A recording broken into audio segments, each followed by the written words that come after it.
USA versus China. Who will lead the world economy by 2035? By the year 2035, the global economy may look completely different from what we see today. The country that leads it will decide who controls global money, who dominates technology, who sets the rules of trade, and who shapes the future of power across the world.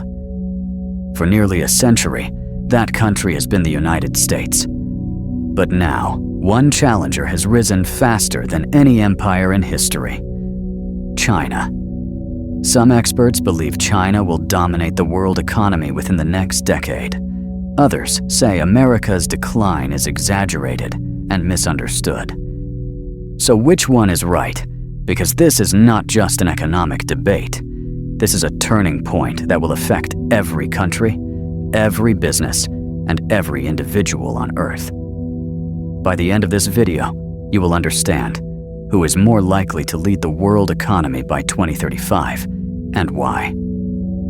For decades, the United States has been the backbone of the global economic system. The US dollar is the world's reserve currency. American companies dominate global markets. US financial institutions influence almost every economy. China, on the other hand, has transformed itself from widespread poverty into a global superpower in less than 50 years. Never before have two economic systems this powerful competed at the same time.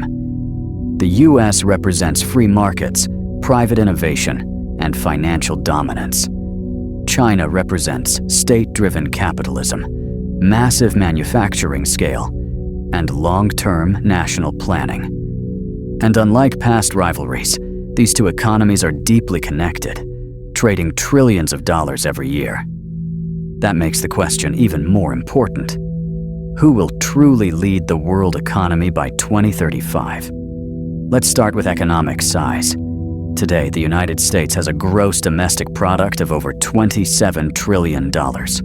It is the largest economy in the world by nominal GDP. The US economy is powered mainly by consumer spending, finance, technology, healthcare, and high-value services. China follows as the second largest economy, with a GDP of around $18 trillion. But here's what shocks economists. China reached this level in just a few decades. It took the United States more than a century to reach similar economic power. That speed matters. Economic leadership is not just about where you are today. It's about how fast you're moving. For many years, China grew at rates of 8, 9, even 10% annually. Although growth has slowed, China still grows faster than most developed economies. Even at 4 or 5% growth, China adds enormous economic value every single year. The United States, by contrast, grows more slowly, usually between 2 and 3%. But US growth is more stable, more predictable, and supported by strong institutions. So by 2035, China may become the largest economy in total size. But size alone does not mean dominance. This brings us to economic quality. Not all GDP is equal. The United States has a much higher GDP per person. Americans, on average, are far wealthier than Chinese citizens. This higher income level leads to stronger consumer spending, better access to education, more innovation, and greater financial stability. China's population is far larger, which spreads its economic output more thinly. Hundreds of millions of people are still moving into the middle class. Even if China overtakes the US in total GDP, the average American may still enjoy a much higher standard of living by 2035. This difference affects innovation and long-term economic power. And that brings us to technology. Technology is where the future will truly be decided. The United States leads the world in artificial intelligence research, advanced semiconductors, cloud computing, software development, biotechnology, aerospace, and defense technology. American universities, startups, and venture capital networks drive global innovation. Many of the technologies that power the modern world originate in the US. China, however, has a different strategy. China focuses on scale, speed, and self-reliance. It leads or competes strongly in electric vehicles, battery technology, 5G infrastructure, manufacturing automation, and AI deployment using massive data sets. China may not always invent first, but it often deploys faster, cheaper, and at a much larger scale. By 2035, the United States is likely to remain the leader in breakthrough innovation. China, meanwhile, may dominate mass adoption and industrial application. Another critical area is manufacturing. China is the world's manufacturing powerhouse. It produces more goods than the United States, the European Union, and Japan combined. China controls key supply chains and dominates the processing of rare earth materials used in advanced technology. Even as some companies move factories elsewhere, China's industrial scale remains unmatched. The United States focuses more on high-value manufacturing.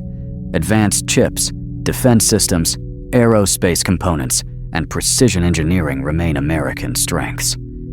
By 2035, China will likely continue to lead in manufacturing volume. The US will likely lead in manufacturing value. Now let's talk about demographics. Demographics are a silent but powerful economic force. China faces a serious demographic challenge. Its population is aging rapidly. Birth rates are falling. The workforce is shrinking. This could slow economic growth, reduce productivity, and increase social costs. The United States, on the other hand, benefits from immigration, a younger workforce, and a culture that attracts global talent. While the US also faces demographic challenges, it is in a far better position than China by 2035. Next is currency and financial power. The US dollar is the foundation of the global financial system. It is the main reserve currency.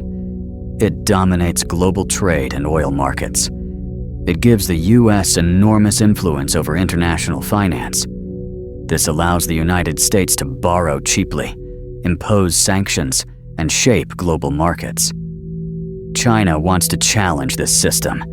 It is promoting the use of its currency in trade, developing a digital yuan, and reducing dependence on the dollar. But financial dominance is built on trust. Open markets, transparency, and rule of law still favor the United States. By 2035, the dollar is likely to remain the world's dominant currency. The yuan may become more influential, but not dominant.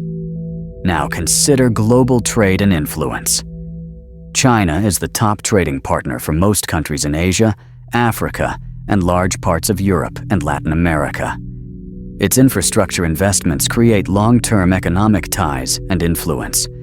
The United States, however, controls global financial institutions, trade standards, and many international rules. China builds roads and ports. The US shapes systems and regulations. But systems often outlast projects.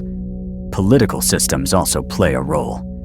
China's centralized system allows for fast decision-making and long-term planning.